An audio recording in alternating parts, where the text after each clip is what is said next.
Independent ডিজিটালে আপনাদের স্বাগত জানাচ্ছি। আমি আশিক হোসেন। আমাদের সাথে আজকে আলোচনা করতে যুক্ত আছেন জ্যেষ্ঠ সাংবাদিক সেলিম খান।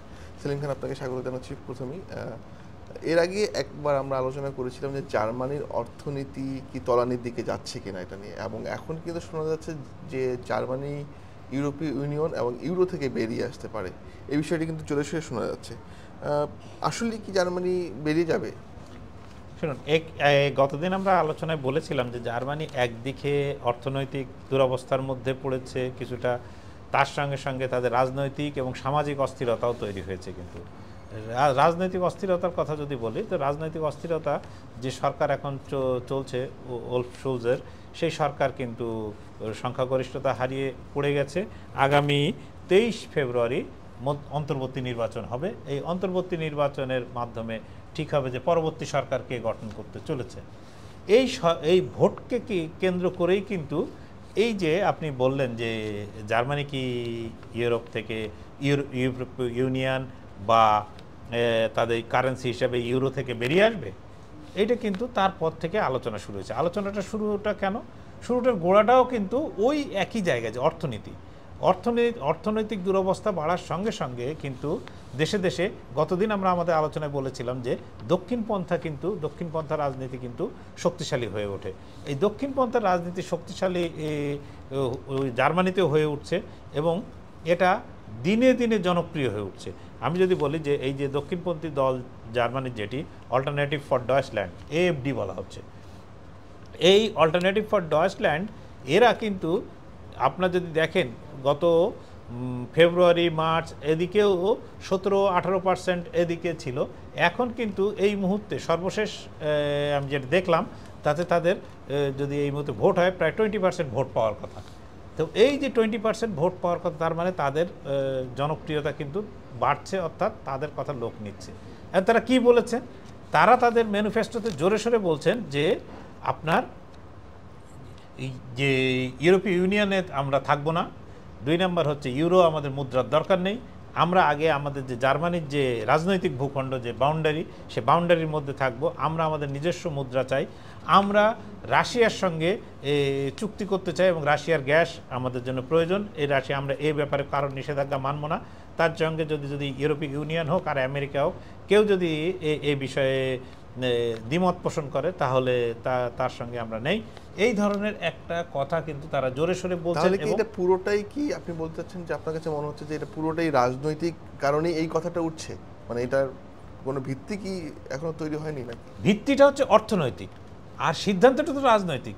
ধরেন যে মানে জার্মানি কেন এত ইউরোপীয় ইউনিয়নে গিয়েছিল? জার্মানি কিন্তু এই মুহূর্তে ইউরোপীয় ইউনিয়নের যে মানে ইকোনমিক পাওয়ার হাউস বলা হয়, তো জার্মানিকেই বলা হয়। জার্মানি ইউরোপীয় ইউনিয়নের 1 নম্বর শক্তিশালী অর্থনৈতিক দেশ এবং পৃথিবীর 3 নম্বর অর্থনৈতিক দেশ, যা ভলিউমের দিক দিয়ে। এই দেশ যখন একটু সমস্যায় পড়ে তখন এই ধরনের কথা কিন্তু আসে। তো আমি যদি রাজনৈতিক প্রেক্ষাপটটা দেখি তাহলে বলতে হবে যে আপনি জানেন যে প্রথম বিশ্বযুদ্ধ এবং দ্বিতীয় বিশ্বযুদ্ধের কলঙ্ক কিন্তু জার্মানির গায়ে লেগে আছে।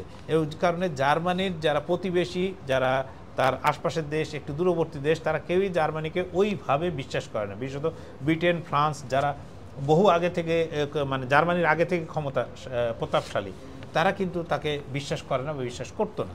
তো এই জার্মানি কিন্তু ইউরোপীয় ইউনিয়ন তৈরির, যেখানে দেশের বাউন্ডারি তুলে দিয়ে ইউরোপীয় ইউনিয়ন অঙ্গীভূত করার একটা বৃহত্তর ইউরোপের স্বপ্ন সাকার করে দিয়ে এবং সেখানে একটা নেতৃস্থানীয় মানে জায়গায় গিয়ে জার্মানি কিন্তু তার এই কলঙ্কটা মুছে ফেলার চেষ্টা করেছিল এবং কলঙ্কটা মুছেও ফেলেছিল অনেকাংশে। আপনি জার্মানিতে এখন প্রচুর লোক যারা পূর্ব ইউরোপের এক অপেক্ষাকৃত মানে কম শক্তিশালী অর্থনীতির দেশে বাস করেন বা বলে একটু অপেক্ষাকৃত দরিদ্র দেশে বাস করেন, তারা কিন্তু সবাই জার্মানিতে গিয়ে কাজ করে জীবিকা নির্বাহ করেন। তো জার্মানি এই যেখানে তার কলঙ্ক বা তার যে দ্বিতীয় বিশ্বযুদ্ধ, প্রথম বিশ্বযুদ্ধের যে ভূমিকা, সেই ভূমিকা থেকে বেরিয়ে এসে বৃহত্তর ইউরোপের সঙ্গে অঙ্গীভূত হওয়ার যে জায়গায় জার্মানি গিয়েছিল, সেই জায়গা থেকে কিন্তু আবার দেখা যাচ্ছে যে জার্মানি ভেতরেই একটা পিছু হটার প্রবণতা দেখা যাচ্ছে এবং কিন্তু এটা আবার সেই দক্ষিণপন্থী রাজনীতিবিদরাই এটা শুরু করেছেন। সেক্ষেত্রে এটার সাথে ব্রেক্সিটের কোনো মিল কি আপনি দেখতে পাচ্ছেন কিনা? এটা আপনি খুব ভালো কথা বলেছেন যে ব্রেক্সিটের একটা মিল। আপনি যদি দেখেন ব্রেক্সিট কথাটা উঠেছিল, ব্রেক্সিট মানে যে যুক্তরাজ্যকে এই ইউরোপীয় ইউনিয়ন থেকে বেরিয়ে আনা, এটা ব্রিটেনের কারণে ব্রিটেনের এক্সিটকে ব্রেক্সিট সংক্ষেপে বলা হয়। আপনি এই ব্রিটেনের এই ব্রেক্সিট শব্দের সঙ্গে সঙ্গে ইতিমধ্যে কিন্তু ডেক্সিট বলে একটা শব্দ চলে আসছে, মানে ডয়েচল্যান্ড এক্সিট এই ডয়েচল্যান্ড এক্সিট থেকে ডেক্সিট DEXIT এরকম একটা শব্দ কিন্তু ইতিমধ্যে তৈরি হয়ে গেছে এবং এটা বাজারেও পপুলার শব্দ, মানে বললে লোক মোটামুটি যারা খোঁজ খবর রাখেন তারা বুঝতে পারেন। তো সেই ক্ষেত্রে ব্রিটেনের সঙ্গে যদি আমি দেখি, ব্রিটেনে কিন্তু এই একটি ইস্যু নিয়ে যিনি লড়েছিলেন, মানে একেবারে জান লড়িয়ে দিয়েছিলেন, তিনিও একজন দক্ষিণপন্থী নেতা, তার নাম নাইজেল ফারাজ কিন্তু তার সঙ্গে আর কিছু লোক এর সঙ্গে লড়েছিলেন। তখন কিন্তু যখন আপনি জানেন যে ব্রেক্সিটে একটা গণভোট হয়েছিল ব্রিটেনে এবং সেই ব্রিটেনে গণভোটে কিন্তু আপনার কনজারভেটিভ পার্টি এবং তখনকার শাসক যে কনজারভেটিভ পার্টি, ডেভিড ক্যামেরন প্রধানমন্ত্রী সম্ভবত, সে এবং লেবার পার্টি প্রধান বিরোধী দল, তারা একত্রে এবং আরও অনেক দল একত্রে মিলে প্রচার চালিয়েছিল ব্রেক্সিট থেকে, মানে এই ইউরোপীয় ইউনিয়ন থেকে না বেরোনোর জন্য। কিন্তু শেষ পর্যন্ত দেখা গেল ব্রিটেনের মানুষ রায় দিল যে ইউরোপীয় ইউনিয়নের সঙ্গে তারা থাকবে না। ব্রিটেন কিন্তু আগে থেকেই ইউরোকে, তাদের পাউন্ডকে বিসর্জন দেয়নি, ইউরোকে তাদের মুদ্রা হিসেবে গ্রহণ করেনি। পরে তারা এমনকি ইউরোপীয় ইউনিয়নের ভেতরেও থাকলো না। সেক্ষেত্রে কিন্তু এর নেতৃত্বটা শুরুই হয়েছিল খুব মানে একটা দক্ষিণপন্থী দলের সামান্য ইয়ে থেকে। তারপর কিছু দক্ষিণপন্থী নেতা তারা তীব্রভাবে মানে প্রচার চালিয়ে গেছেন। এক্ষেত্রেও ঠিক ধরুন কথাটা এখন উঠেছে, এই কথাটা ওঠার সঙ্গে সঙ্গে কিন্তু মানে আপনার জার্মানিতে একটা দক্ষিণপন্থী দল অলরেডি তুলে দিয়েছে, কারণ তার সামনে নমুনা আছে যে এই ধরনের ঘটনার ফলে আজকে আপনার এই যারা 20% ভোট পেতে চাচ্ছেন সেই AFD, এরা বলছে কালকে এর সঙ্গে আরও 3টে দল যোগ দেবে না, এর কি কোনো ইয়ে আছে? এটা নিয়ে যদি জার্মানিতে গণভোট হয়, তা জার্মানিতে গণভোটে যে এই পপুলার সেন্টিমেন্ট শেষ পর্যন্ত জিতে যাবে না তারও তো কোনো গ্যারান্টি নেই। বিশেষ করে এখন যেহেতু জার্মানির অর্থনীতি একটু দুর্দশার মধ্যে রয়েছে, এই পরিস্থিতিতে নিশ্চয়ই এটা সাধারণ মানুষের মনে আসতেই পারে। হ্যাঁ, অর্থনীতি তো একটু না, বেশ ভালোই দুর্দশার মধ্যে পড়েছে। এই জন্য আমরা গত ভিডিওতে আমরাই আলোচনা করেছিলাম যে জার্মানির যে দুরবস্থার কারণ, সেটার কারণ কিন্তু ইউক্রেন রাশিয়া যুদ্ধের কারণে সে রাশিয়া থেকে যে আপনার খুব সস্তায় গ্যাস কিনতো, এই গ্যাস ছিল তার জ্বালানি মূল উৎস। এই যুদ্ধের পরপরই আমেরিকা এবং ইউরোপের পক্ষ থেকে যখন, ইউরোপীয় ইউনিয়নের পক্ষ থেকে যখন একের পর এক নিষেধাজ্ঞা রাশিয়ার উপর দেওয়া শুরু হলো, তখনও কিন্তু জার্মানি আপনার রাশিয়ার গ্যাস নিতে পারলো না, সরবরাহ বন্ধ হয়ে গেল। এই বন্ধ হয়ে গেলে তাকে কিন্তু আর বিকল্প পথ কিন্তু সে করে নেই, এই বিকল্প খুঁজতেও তার সময় লেগেছে এবং বিকল্প যে পথ, সেই পথেও কিন্তু তাকে অতিরিক্ত পয়সা দিয়ে তাকে আপনার ওই গ্যাস বা জ্বালানি শক্তিকে কিনতে হয়েছে।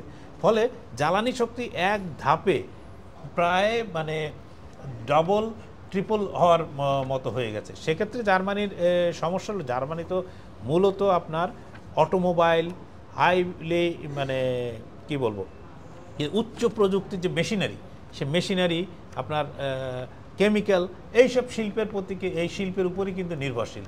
জার্মানি কিন্তু অস্ত্র বিক্রি বা এই বিক্রি, এই যেটা আমেরিকা, ব্রিটেন, ফ্রান্স যেগুলো করে থাকে, তার সঙ্গে কিন্তু জার্মানিতে আপনি জার্মান গাড়ি, যেটা আপনি ভক্সওয়াগন, আপনি যদি বলেন BMW, আপনি যদি মার্সিডিজ, যেমন সবই জার্মান ব্র্যান্ড, এই ধরনের একাধিক, এবং এটা দুনিয়ায় লাখ লাখ গাড়ি প্রতি বছর বিক্রি হয়। ফলে এই ধরনের শিল্প কিন্তু ব্যাপকভাবে ধাক্কা খেয়েছে। আমরা কতদিন বলছিলাম যে মানে ভক্সওয়াগন তাদের 3টি কোম্পানি তার কারখানা বন্ধ করে দিতে মানে বাধ্য হয়েছে, যে কারণ তাদের উৎপাদন খরচের সঙ্গে তাদের যে গাড়ির বিক্রয় মূল্য, এই বিক্রয় মূল্যের সঙ্গে মিলছে না। ফলে সমস্যা কিন্তু অর্থনীতি থেকেই শুরু হয়েছে।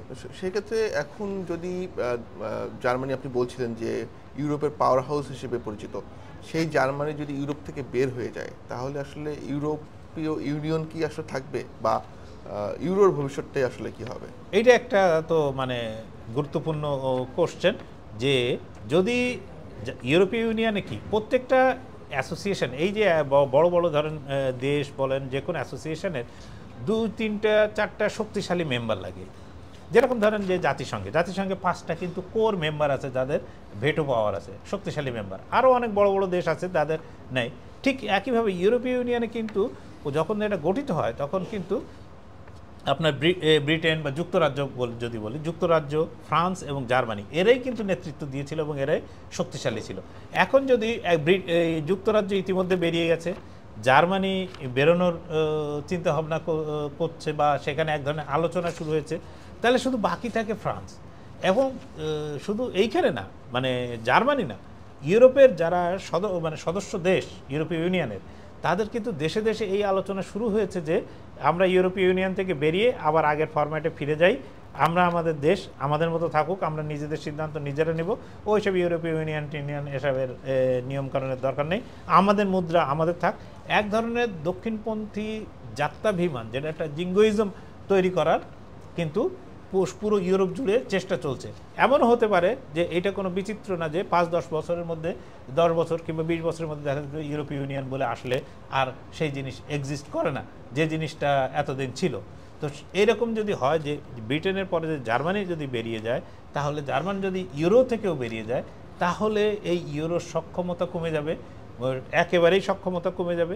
আর তারপরে আপনার ইউরোপীয় ইউনিয়নেরও আর সেই মূল্য কিন্তু থাকবে না। সেলিম খান, আপনাকে অনেক ধন্যবাদ। আবারও নিশ্চয়ই আপনার সাথে পরে কথা হবে এই বিষয়টা নিয়ে। আজ এই পর্যন্তই, দেখা হবে পরবর্তী আয়োজনে। ইন্ডিপেন্ডেন্ট ডিজিটালের সাথেই থাকুন।